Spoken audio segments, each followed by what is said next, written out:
Bueno, el caso que va a presentar es el conflicto en la frontera entre Bielorrusia y Polonia. La cuestión política a trabajar es hasta qué punto la situación migratoria en la frontera entre Polonia y Bielorrusia ha tenido efectos en el ejercicio de los derechos de la población refugiada en Europa. Y el desafío político a trabajar es seguridad. Primeramente, se tiene que entender que Bielorrusia es la única dictadura persistente en Europa. El conflicto estalló debido a las elecciones fraudulentas que hubo en 2020 y la reelección del dictador Alexander Lukashenko. Esto generó una ola de protestas dentro del país, lo cual llevaría a que en el estado autoritario las autoridades bielorrusas tomaran acciones violentas frente a la población. Y esto generó una respuesta rápida de la Unión Europea dando sanciones al país. La respuesta de Lukashenko frente a las sanciones de la Unión Europea fue empezar a traer migrantes de Oriente Próximo, especialmente iraquíes y sirios, para crear una ola migratoria hacia la Unión Europea, especialmente a Polonia. Bielorrusia tiene fronteras con Letonia, Lituania y Polonia. Todos estos tres países tuvieron ola de migración, sin embargo la más grande y la más problemática fue con Polonia.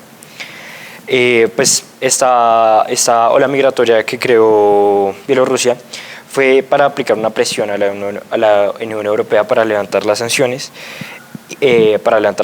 Los migrantes llegaban a Bielorrusia por medio de las aerolíneas de Bielorrusia y por viajes aéreos y pasaban hacia las fronteras entre Letonia, Lituania y Polonia con los militares.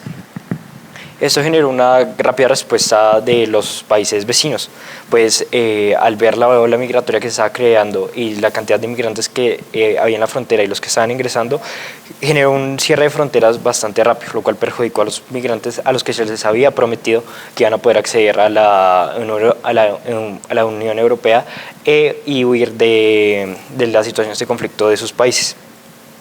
El problema llegó cuando los migrantes no podían pasar a Polonia y presuntamente tampoco podían regresar, pues no podían pasar la frontera con Polonia porque estaba cerrada militarmente y tampoco podían regresar porque Bielorrusia presuntamente abría fuego a los que intentaban regresar. Este cierre de fronteras lo que generó fueron intentos forzados de cruzar la frontera, por lo tanto la migración ilegal aumentó. En octubre de 2021, en el estallido del conflicto, hubo alrededor de 17.000 intentos.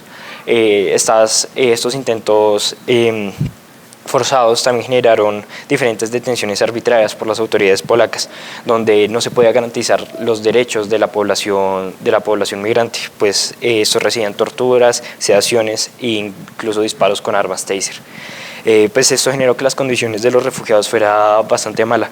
Es importante resaltar que en la frontera también se vive el invierno ruso, que es uno de los inviernos más extremos, y el estallido del conflicto fue en el último semestre de 2021, por lo que la gente estaba atrapada en la frontera, no tenía acceso ni a medicinas, ni a comida, y a la población que intentaba entrar forzadamente y a las que se les detenía arbitrariamente, tampoco tenían acceso a asistencia jurídica.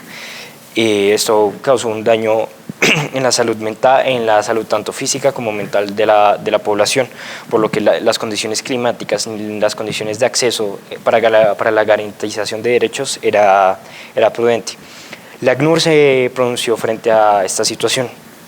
El ACNUR en una reunión de la organización de la ONU dijo: hemos dicho en repetidas ocasiones que utilizar a los refugiados solicitantes de asilo y migrantes para conseguir fines políticos es inaceptable y debe terminar. Esto es muy importante, pues como la ACNUR está condenando las acciones de Bielorrusia. Aquí entran las perspectivas de los diferentes actores. La primera es de Polonia, que va afines con la Unión Europea y condena las acciones de Bielorrusia y dice que toda esta crisis migratoria es una herramienta política creada por Bielorrusia para crear presión a lo cual Bielorrusia el otro actor responde que es totalmente falso, que ellos en ningún momento han creado ninguna crisis migratoria para aplicar presión. Y la tercera perspectiva, y la más relevante para la cuestión política, es la perspectiva de los migrantes, los cuales, como se dijo anteriormente, se les prometió que iban a poder acceder a la Unión Europea. Sin embargo, al ver cómo Bielorrusia les daba la espalda y cómo tampoco podían acceder a Polonia, pues estaban atrapados en las fronteras en las condiciones anteriormente dichas. Las detenciones arbitrarias en el país de Polonia no solo fueron en la frontera, sino también a los migrantes que ya habían logrado pasar a Polonia. Hay un centro de detención, el centro de detención Wetrin, donde se albergaban alrededor de 600 personas, todos migrantes provenientes de Bielorrusia. Las condiciones en este centro de detención eran muy malas y no garantizaban para nada los derechos de los migrantes. Pues se dice que se albergaban hasta 24 hombres en salas de 8 metros cuadrados.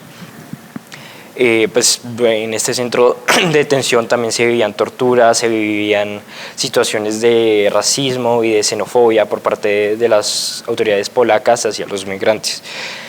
Todas estas detenciones arbitrarias, en parte, y las personas retenidas en estos centros generaron devoluciones de los refugiados, pero estas devoluciones no fueron procesos del todo legítimos, pues al momento de la firma de documentos para devolver a la población, las autoridades hacían firmar a los migrantes documentos autoinculpatorios para justificar su devolución a los países de origen.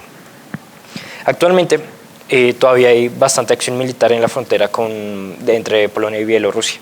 Todavía hay una militarización, todavía periódicamente se cierran las fronteras, sobre todo desde el estallido de la guerra entre Ucrania y Rusia. Pues bajo las amenazas en el pasado año del grupo Wagner, Polonia y la Unión Europea vio este acceso a Polonia como una posible amenaza y como un posible riesgo, por lo que decidió poner más fuerzas militares en la frontera, al igual que cerrar 4 de los 6 pasos que había. En agosto de 2023, el pasado agosto, se impidieron el paso de alrededor de 5.300 personas, por lo que se puede ver que a día de hoy todavía sigue siendo un conflicto y esta frontera todavía sigue teniendo bastante acción en el conflicto que ya desde 2021, el conflicto de los migrantes. La situación se puede ver desde la teoría del poder según Joseph Nye, pues tanto las acciones como de Polonia y de la Unión Europea son un ejemplo de poder duro, pues se aplican sanciones a Bielorrusia, al igual que se puede ver un poder duro en las acciones violentas que se tomaron frente a la población. También se puede ver como una estrategia de poder inteligente las acciones de Bielorrusia al crear esta ola migratoria para intentar levantar las sanciones de la Unión Europea y aplicar presión. También se puede ver una violencia estructural hacia los migrantes, pues las detenciones y la condición de estar atrapados en la frontera sin ninguna garantía es un impedimento a la hora de la satisfacción de sus derechos humanos, y esto ha provocado incluso muertes. Esto es un desafío político de seguridad, pues amenaza la seguridad de los migrantes directamente, pues se les hizo promesas y se les prometió diferentes garantías, las cuales no se les han podido cumplir, y como se puede ver, hay campamentos donde la gente está en condiciones de pobreza totalmente extrema, y pues sin ninguna garantía ni beneficio, ni por parte de Bielorrusia ni por parte de Polonia, pues están siendo usados por parte de Bielorrusia como arma política, y a Polonia tampoco les interesa que estos migrantes entren al país. Este conflicto es una cuestión política y puede significar un riesgo a nivel global, pues en caso de que partes arremetan acciones violentas entre sí, un escalamiento global, pues Polonia pertenece a la OTAN, y pues Bielorrusia es uno de los mayores aliados de Rusia, por lo que si de por sí ya hay un conflicto y unas tensiones entre las dos partes, entre OTAN y Rusia, las posibles acciones violentas entre Polonia y Bielorrusia pueden hacer que este conflicto escale. Muchas gracias.